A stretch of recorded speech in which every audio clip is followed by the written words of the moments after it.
اللہ کیا کہہ رہا ہے کہ میں صاحبان ایمان کا مولا ہوں اور کافرین کا کوئی مولا نہیں ہوتا، کافرین کا کوئی مولا نہیں ہوتا۔ دیکھیے عزیزان گرامی، ہمارے ایمان کے لیے جو سرٹیفکیٹ ہے نا، وہ ایک اتنی بڑی حقیقت ہے کہ اس کے لیے آپ کو ایک وقت بھی مل جائے گا اور ایک جگہ بھی مل جائے گی۔ انسان کے ذہن میں، غور سے سنیں اس بات کو، انسان کے ذہن میں صرف وہی حقیقت سماتی ہے کہ جو ظرف زمان اور ظرف مکان میں ہو، جس کے لیے ٹائم اور سپیس معین ہو، ٹینجبل ہو، ریئل ہو، ٹھیک ہے، جس کے لیے ٹائم اور سپیس ٹینجبل ہو اور ریئل ہو۔ دیکھیے عزیزان گرامی، جب ہم دنیا کی خلقت کی بات سنتے ہیں تب وقت کا تصور نہیں تھا، اور وہ کہاں خلق کیا گیا ہم نہیں جانتے، لیکن جب مثلا ہم کربلا کے واقعے کے بارے میں سنتے ہیں، یا ہم جنگ خیبر کے بارے میں سنتے ہیں، یا ہم نزول آیت اطہیر کے بارے میں سنتے ہیں، تو ہمیں معلوم ہوتا ہے کہ ایک تاریخ تھی اور ایک جگہ تھی، ٹھیک ہے، ایک جگہ یعنی ایک پرٹیکولر اسپیس، اور ایک تاریخ یعنی ایک particular time. So within the references, the frames of time and space، یہ دونوں چیزیں ہمیشہ ہمیشہ ہمیشہ کارگر ہیں کسی بھی حقیقت کو ڈیفائن کرنے کے لیے، اس کے تعارف کے لیے۔ مثلا اس وقت میں آپ سے گفتگو کر رہی ہوں، میں ایک مخصوص جگہ پر ہوں، ایک مخصوص گروپ پہ ہوں لائیو اس وقت، اور یہ 8:15 مجھے نظر آ رہے ہیں، ٹھیک ہے۔ تو جگہ اور وقت، ظرف مکان، ظرف زمان، space and time, time and space, یہ کنسٹرینٹس جو ہیں یہ ہمیشہ کام کرتے ہیں۔ اب آپ سے کوئی آپ کے ایمان کی دلیل مانگے تو آپ کہیے غدیر خم 18 ذی الحج۔ غدیر خم ہے، 18 ذی الحج ہے۔ کیوں ہے؟ اس لیے کہ اس دن اللہ نے اعلان کروا دیا، کس سے؟ اپنے نبی سے۔ کس بات کا اعلان کروایا؟ کہ اس نبی کا وصی کون ہے اور مؤمنین کا مولا کون ہے۔ تو عزیزان گرامی، جیسا میں نے آپ کے سامنے عرض کیا کہ یہ جو رشتہ ہے نا مولا کا اور اس کے ماننے والے کا، اس کے شیعہ کا، اس کے محب کا، اس کے غلام کا، اس کی کنیز کا جو اس سے رشتہ ہے، وہ ایک علیحدہ رشتہ ہے۔ یعنی اگر ہم دیکھیں کہ اللہ کے رسول نے کیا کہا، من کنت مولا فہذا علی مولا، کہ میں جس کا مولا ہوں علی اس کے مولا ہے، یعنی علی سب کے مولا نہیں ہے، میں بھی سب کا مولا نہیں ہوں۔ یہ ایک خاص رشتہ ہے، یہ ایک خاص رشتہ ہے۔ تو سمجھ میں آیا کہ اللہ کے رسول نے جو اعلان کیا اس کا مجاز بالکل اس آیت سے ملتا جلتا ہے، بالکل اس آیت سے ملتا جلتا ہے کہ جس میں اللہ کہہ رہا ہے کہ میں صرف صاحبان ایمان کا مولا ہوں اور بے شک کافرین کا کوئی مولا نہیں ہوتا۔ عزیزان گرامی، جب آپ عید اکبر منا رہے ہیں تو دو قسم کے لوگ ہوتے ہیں۔ کچھ ایسے ہوتے ہیں کہ جو جل جاتے ہیں، کچھ ایسے ہوتے ہیں کہ تھوڑے سے حیرت زدہ ہو جاتے ہیں، جن میں تھوڑی سی کیوریوسٹی ہوتی ہے، جن میں تھوڑا سا تجسس جاگ جاتا ہے۔ میں کوشش کروں گی کہ میں اگلے 20 منٹوں میں اپنے اس بیان کو سمیٹ لوں۔ جس محبت سے آپ سن رہے ہیں بہت ہی مشکور اور ممنون ہوں میں۔ آپ سے کہنے یہ لگی ہوں کہ جب آپ عید اکبر مناتے ہیں تو آپ کو ہمیشہ دو باتوں کا سامنا کرنا پڑے گا۔ ایک ایسا ہوگا کہ لوگ جلنے لگیں گے، آپ انہیں جلنے دیں، اس لیے کہ انسان کو مستقبل میں جو کرنا ہے اس کی عادت وہ ابھی سے ڈال لے تو بہتر ہے۔ بھائی عید اکبر سے، علی کے نام سے، علی کے ذکر سے، علی کی فضیلتوں کے بیان سے جو جلتا ہے اس کا ٹھکانہ جہنم کے سوا اور کوئی جگہ ہے ہی نہیں۔ تو انہوں نے اگر یہ طے کر لیا ہے کہ انہیں جلنا ہے تو انہیں جلنے دے، وہ فیوچر کی پریکٹس کر رہے ہیں، اللہ انہیں کامیاب کرے، جلتے ہی رہے یہاں وہاں ہر جگہ۔ لیکن جو لوگ تجسس میں آتے ہیں، جو لوگ کیوریس ہو جاتے ہیں، جو جاننا چاہتے ہیں کہ بھئی اب یہ کیا ہے، اچھا آج کیا کر رہے ہو، اچھا عید غدیر کیا ہے۔ تو عزیزان گرامی، جب آپ عید اکبر منائیں گے تو دو باتیں ہوں گی، یا تو لوگ جلیں گے یا حیرت زدہ ہوں گے۔ اگر جلے ان کے حال پہ انہیں چھوڑ دیجئے، لیکن اگر حیرت زدہ ہوئے اور ان میں تجسس جاگ گیا تو پھر دو باتیں ہوں گی۔ وہ دو باتیں کیا ہیں؟ یا تو وہ پتا کرے گا کہ غدیر پر ان کی خوشی کی وجہ کی جو حقیقت ہے وہ کیا ہے، یا تو نہیں پتا کرے گا۔ اگر نہیں پتا کرتا ہے تو پھر وہ کافر ہے، اس لیے کہ اللہ کہتا ہے کہ کافر کے معنی ہی وہ ہے کہ جو ڈھاک دے حقیقت کو، جو حقیقتوں پر پردہ ڈال دے، وہ کافر۔ کفر کے معنی ہی یہی ہے، کفر کے معنی ہی یہی ہے کہ جو حقیقت پہ پردہ ڈال دے وہ کافر ہے۔ تو عزیزان گرامی، جو نہیں پتا کرنا چاہتا ہے، جو چاہتا ہے ignorance is bliss، جو چاہتا ہے کہ میں اپنی جہالت میں بالکل ویسے ہی مطمئن رہوں، اسے چھوڑ دیں۔ لیکن جو پتا کرنے جائے گا تو پھر دو باتیں ہوں گی، ٹھیک ہے؟ یا تو وہ ہمارے پاس آ کر پتا کرے گا، یا تو پھر اپنی کتابوں میں جھانکے گا. اب جب ہمارے پاس آ کر پتا کرے گا تو ہم تو اسے سب کچھ بتا دیں گے، ہے نا. لیکن جب اپنی کتابوں سے پتا کرے گا تو اس یہ دیکھے گا کہ پھر دو باتیں ہوں گی. وہ یہ دیکھے گا کہ کچھ لوگ ہیں جو اس کا ذکر کرتے ہیں اور کچھ ہے کہ سرے سے انکار کر دیتے ہیں. اب جو سرے سے انکار کر دیتے ہیں وہ ان پر کانسنٹریٹ نہیں کرے گا، اس لیے کہ 1.5 لاکھ سے بھی زیادہ روایات غدیر کی موجود ہیں الحمدللہ. تو جب یہ 1.5 لاکھ روایت میں سے اگر وہ 50 بھی دیکھ لے گا، 100 بھی دیکھ لے گا، اتنے بڑے بڑے نام ہیں، تو اس کے بعد کیا ہوگا؟ اس کے دل کا تجسس اور بڑھے گا، اور جو دل کا تجسس بڑھا نا تو پھر دو باتیں ہوں گی. یا تو وہ ہمارے پاس آ جائے گا یا پھر واپس اپنے لوگوں کے پاس جائے گا. بھائی جب ہمارے پاس آئے گا تو ہم ہاتھ کھڑے کر دیں گے. اب دیکھیے ہماری قوم ہی وہ نہیں ہے جو ہاتھ کھڑا کرے. وی نیور سرینڈر، کیونکہ ہم نے اپنے مولا سے سیکھا ہی نہیں ہے. یہ ہم نے اپنے رہبروں سے یہ کبھی سیکھا ہی نہیں کہ ہم ہاتھ کھڑے کریں. ہاں ہم ہاتھ کھڑے کرتے ہیں صرف نعرہ حیدری لگانے میں. تو وہ جب ہمارے پاس آئے گا ہم نعرہ حیدری لگائیں گے، اسے ویلکم کریں گے اور اس کو اپنا بنا لیں گے. لیکن اگر وہ اپنے لوگوں کے پاس گیا کہ جو غدیر کے بارے میں جانتے ہیں، لکھتے ہیں، پڑھتے ہیں لیکن نہیں مناتے یا انکار کرتے ہیں، تو پھر دو باتیں ہوں گی. یا تو وہ خاموش ہو کر انہی کے ساتھ مل جائے گا، یا تو وہ خاموش ہو کر انہی کے ساتھ مل جائے گا، یا پھر وہ محب علی میں شامل ہو جائے گا، محبان علی میں شامل ہو جائے گا. اور جب وہ محبان علی میں شامل ہو جائے گا، قرآن بڑھ کر کہے گا قد افلح المؤمنون، کہ بے شک مؤمنین جو ہیں وہ فلاح پا گئے. وہ پہلی آیت کے جس کی تلاوت میرے مولا علی علیہ الصلوۃ والسلام نے آغوش رسالت میں کی تھی. قرآن بڑھ کر یہ دلیل دے گا، قرآن بڑھ کر یہ دلیل دے گا اس کے ایمان پر. اور اگر وہ خاموش ہو گیا تو اللہ پھر یہی کہے گا ان اللہ لا یہدی القوم الکافرین، کہ اللہ کبھی کافرین کی قوم کی ہدایت نہیں کرتا. اللہ کبھی کافرین کی ہدایت نہیں کرتا. اگر کسی کے پاس ہادی نہیں ہے، برعکس کر کے دیکھے معاملہ، کہ اگر کسی کے پاس ہادی نہیں ہے تو وہ کافر ہے، اگر کسی کے پاس مولا نہیں ہے تو وہ کافر ہے. ہمیں کافر کہنے والے اب خاموش رہیں اس لیے کہ ہمارے پاس مولا ہے. ایک درود پڑھیں مل کر، اللہم صلی علی محمد و آل محمد و اجل فرجہم. عزیزان گرامی، مسلسل یہ جو آپ کی دعائیں ہیں یہ میں لے رہی ہوں، سمیٹ رہی ہوں، بٹور رہی ہوں انشاءاللہ. اور آپ کے لیے بھی اتنی ہی دعائیں ہیں میرے دل میں جو اس وقت میں بیان نہیں کر سکتی. گلچ ان the network. Anyway, تو میں کنٹینیو کروں اس چیز کو.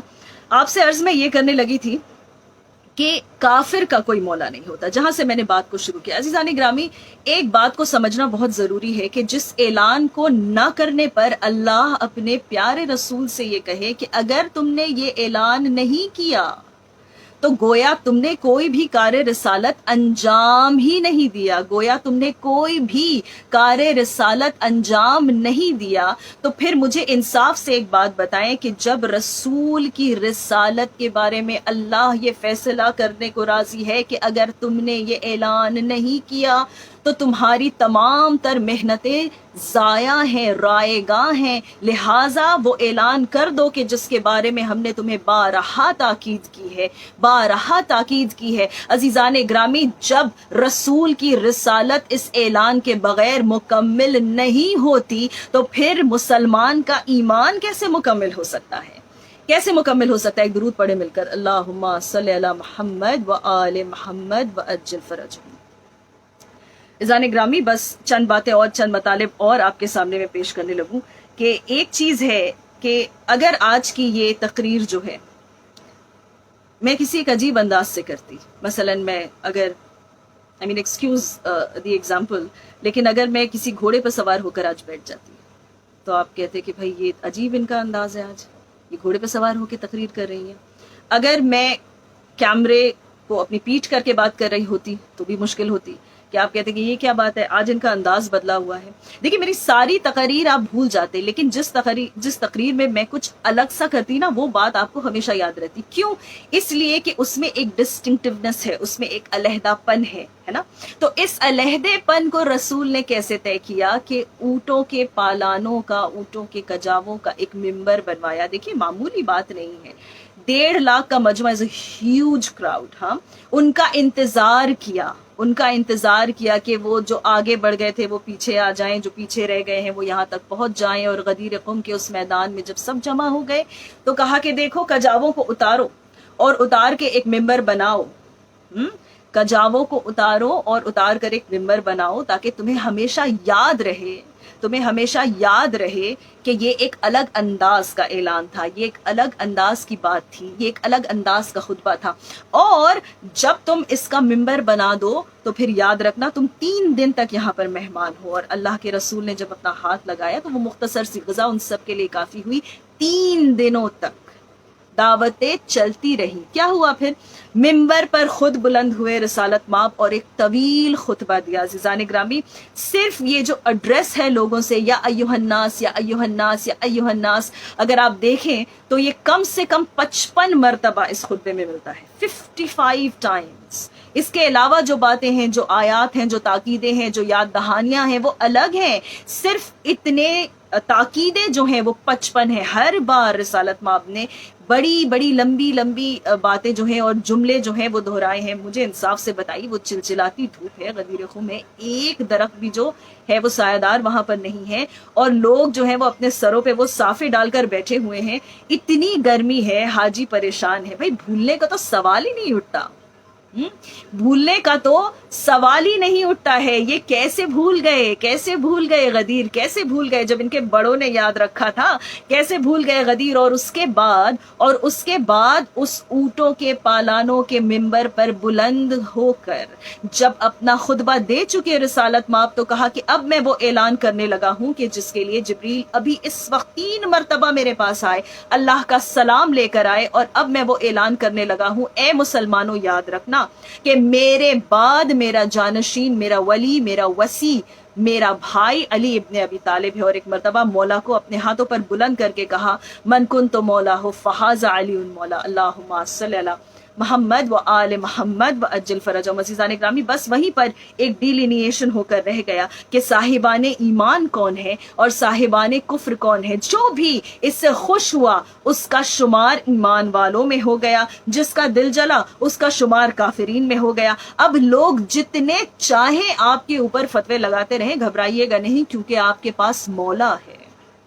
کیسا مولا ہے جو سب سے بہترین ہے، کیسا مولا ہے کہ جس نے کبھی اپنے اصولوں پر کمپرومائز نہیں کیا، کیسا مولا ہے جو کبھی کسی کے سامنے زیر نہیں ہوا، کیسا مولا ہے کہ جس سے بڑھ کر کبھی کوئی نہیں ہوا، کیسا مولا ہے کہ جس کا طواف ہر فضیلت کرتی ہے، ہر فضیلت جب علی کے قدموں میں خود کو پاتی ہے تب کہیں جا کر فضیلت بنتی ہے۔ عزیزان گرامی، خوشا نصیب آپ کے کہ آپ کے پاس ایسا مولا ہے کہ جو آپ کو عزت بخشتا ہے، جو آپ کو یہ عید منانے کا لائسنس دیتا ہے۔ اللہ اکبر! کس کے پاس ہے ایسا رہبر، کس کے پاس ہے ایسا سپر ہیرو؟ کسی کے پاس نہیں۔ عزیزان گرامی، یہ ہماری قوم کے پاس ہے، یہ ہمارے پاس ہے، یہ مؤمنین کے پاس ہے۔ عزیزان گرامی، لیکن یہ صرف خطابت کے جملے کہہ کر میں یہاں سے جانا نہیں چاہتی۔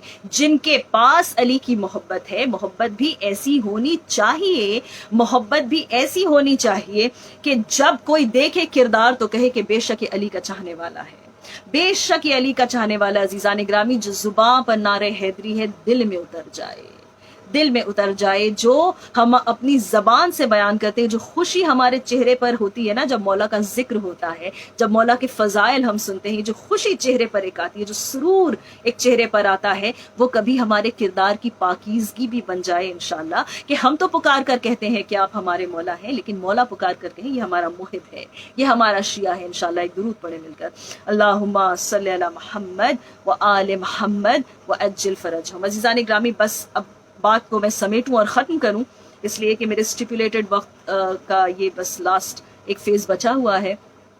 عرض میں آپ کے سامنے یہ کرنے لگی ہوں، اب جو کہنے لگی ہوں، دیکھیں میرے دل کے بہت قریب ہے، میرے دل کے بہت قریب ہے۔ میں جو بھی کچھ ٹوٹا پھوٹا آپ کے سامنے پیش کر پاتی ہوں کبھی بھی، یہ میری محنت ہے، مولا کی یہ عطا ہے۔ میں کیا کہوں، میرے پاس اس کو ڈیفائن کرنے کے لیے کوئی الفاظ نہیں ہے۔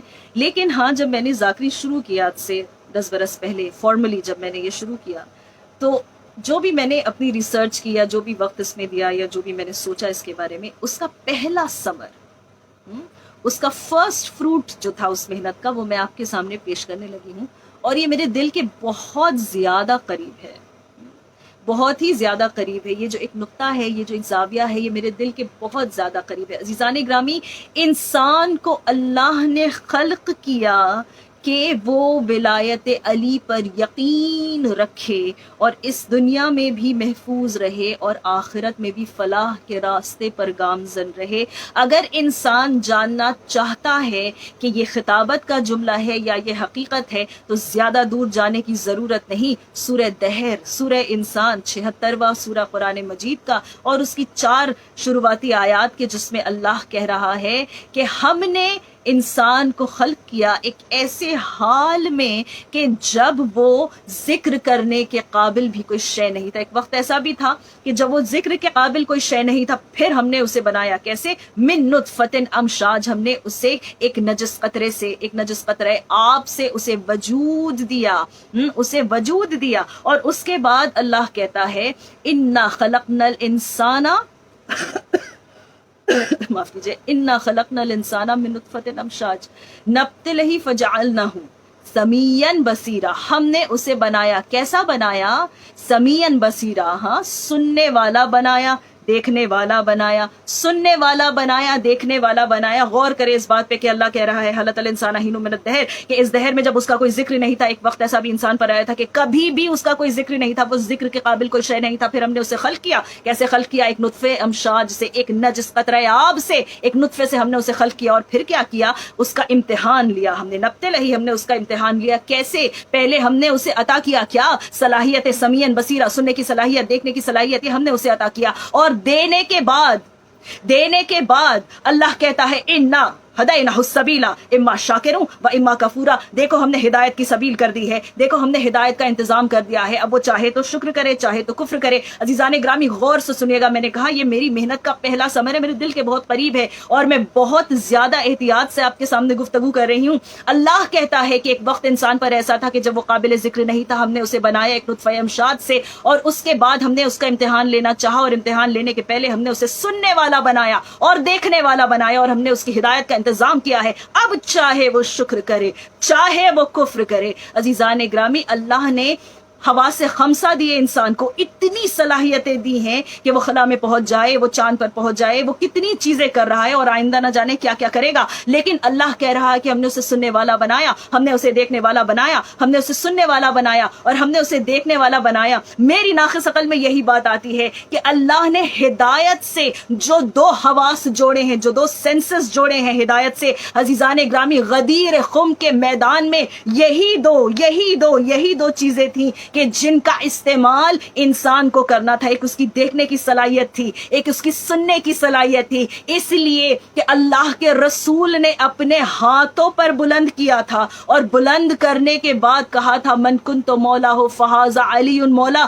دکھا بھی دیا تھا اور سنا بھی دیا تھا، دکھا بھی دیا تھا اور سنا بھی دیا تھا۔ بس اسی لیے اللہ نے انسان کو سمیعا بصیرا کہا ہے، سننے والا کہا ہے اور دیکھنے والا کہا ہے۔ عزیزان گرامی، سمجھ میں آتا ہے کہ انسان کا وجود تب کہلائے گا، انسان تب کہلائے گا جب اس کے دل میں ولایت علی اتر آئے۔ ایک درود پڑھے مل کر، اللہم صلی علی محمد و آل محمد و عجل فرجہم۔ اور عزیزان گرامی، یہ جو حواس خمسہ ہیں جنہوں نے استعمال کیے تھے وہاں، وہ بھول گئے، کوئی بات نہیں، لیکن اللہ کے رسول نے کیا کہا کہ جو یہاں حاضر ہے وہ غائب تک اس بات کو پہنچا دے۔ عزیزان گرامی، آج جتنے سارے پروگرامز ہوئے، کل جتنے ہوئے، اس پورے ہفتے میں ماشاءاللہ جہاں جو بھی محفل انعقاد ہوگی، چاہے وہ اس طرح کی ورچوئل ایک محفل ہو یا پھر ایکچوئل فزیکل کوئی محفل ہو، یاد رکھیے کہ آپ عین حکم رسول پر عمل کر رہے ہیں، اس لیے کہ اللہ کے رسول نے یہ تاکید کی ہے کہ غدیر کا جو پیغام ہے، ولایت علی کی، محبت علی کا جو یہ پیغام ہے، اس کو جو حاضر ہے وہ غائب تک پہنچا دے، یعنی اس کا ذکر جو آگے بڑھائے گا، گویا اس نے کار رسالت میں حصہ لیا ہے۔ جس نے کار رسالت میں حصہ لیا ہے، اس نے اللہ کے کام میں حصہ لیا ہے، اور اللہ کسی کا احسان نہیں رکھتا، اللہ کسی کا احسان نہیں رکھتا۔ دیکھیے، وہ کہتا ہے کہ ہم نے ہدایت کی سبیل کر دی ہے، اب چاہو تم کفر کرو، چاہو تم شکر کرو۔ عزیزان گرامی، جنہوں نے کفر کیا، اللہ نے ان سے مولا لے لیا، اللہ نے ان سے مولا لے لیا۔ کہتا ہے تم مولا تمہارے پاس ہے نہیں۔ کیا کہتا ہے قرآن مجید میں؟ کہ اللہ تمہارا مولا ہے، رسول تمہارا مولا ہے، اور وہ لوگ تمہارے مولا ہیں۔ اب یہاں لوگ کا ذکر آتا ہے، والذین ہے نا. تو ایک کا ذکر نہیں، یعنی تمام ائمہ معصومین علیہم الصلوۃ والسلام. بہرحال یہ خود ایک بہت طویل بحث ہے، لیکن اس وقت میں بہت سرسری ایک پیش کرنا چاہتی ہوں آپ کے سامنے کہ یہ جو آیت ہے جس میں پروردگار یہ کہہ رہا ہے کہ تمہارا مولا اللہ ہے، تمہارا ولی علی ہے، معاف کیجیے گا، تمہارا ولی جو ہے وہ خود اللہ ہے اور رسول ہے، اور وہ لوگ ہیں کہ جو حالت رکوع میں زکوٰۃ عطا کرتے ہیں. تو عزیزان گرامی سمجھ میں آ گیا کہ مولا بھی آپ کے پاس ہے، ولی بھی آپ کے پاس ہے، کافر کے پاس یہ دونوں چیزیں نہیں ہیں. اللہ نے اس ربط کو ہی کاٹ دیا ہے، اللہ نے اس ربط کو ختم کر دیا ہے، اللہ نے اس ربط کو مٹا دیا ہے، کیونکہ کفران نعمت کے بعد اللہ کہتا ہے کہ میں اور برکت نہیں دیتا. ہاں جو شکر کرتا ہے، جس نے علی پر شکر کیا اسے حسن دیے گئے، جس نے حسن پر شکر کیا، جس قوم نے اسے حسین نصیب ہوئے، جنہوں نے حسین پر شکر کیا اسے علی ابن الحسین نصیب ہوئے. اور اسی طرح یہ سلسلہ آتا گیا، اور پھر جب 11 اماموں پر ہم نے شکر خدا کیا تو اللہ نے ہمارا ربط اس سے جوڑ دیا کہ جو خود اس کی صفت رکھتا ہے کہ نظر بھی نہیں آتا اور نظر بھی رکھے ہوئے ہے. عزیزان گرامی یہ امامت کے عقیدے کی فتح کا دن ہے، لہٰذا یہ آپ کی فتح کا دن ہے. اور یاد رکھیے کہ اپنے بچوں کو اس دن کو منانے کی صلاحیت اور سلیقہ اس طرح سے دیجئے، ایسے انہیں پریپئر کیجئے کہ انہیں سمجھ میں آ جائے کہ یہ پورے سال کی سب سے بڑی اور سب سے اہم عید ہے. بس اسی کے ساتھ دعا ہے کہ پروردگار ہم سب کو، ہم گناہ گاروں کو یہ توفیق دے کہ ہم سب کے سب جو ہیں ولایت علی پر اصلاً اپنے کردار سے عمل کر سکیں، کہ ان کے محب بن سکیں، ان کے شیعہ بن سکیں انشاءاللہ. اور اس دن کے طفیل میں دعا کریں کہ پروردگار ہمیں یہ توفیق دے کہ آج جو یہ ہم غدیری کہلا رہے ہیں نا خود کو، یہ غدیری بن کر ہم دکھائیں، اور یہ غدیری سے حسینی ہونے کا یہ جو سفر ہے یہ ہم کر سکیں انشاءاللہ، ہے نا. تو یہ ولایت جو ہے جس کا اقرار آج ہم زبان سے کر رہے ہیں، جب عملاً کریں گے تو حسینی بن جائیں گے انشاءاللہ. بس یہی دعا ہے. اور جو بھی یہ سن رہے ہیں، دیکھ رہے ہیں، جہاں جہاں بھی شیعان حیدر کرار ہیں، ان سب کی نیک جائز مرادوں کو اللہ پورا کرے بطفیل محمد وآل محمد علیہ الصلوۃ والسلام. اور خوشخبری یہ دیجئے ایک دوسرے کو کہ ہمارے پاس مولا ہے، اور اس مولا کا وہ فرزند جو باحیات ہے، جس کی وجہ سے اس پوری کائنات کو دوام ہے، اس کی سلامتی کی دعا ہے اور اس کی ظہور کی دعا ہے انشاءاللہ تعالی. آمین. وآخر الدعوانا ان الحمدللہ رب العالمین.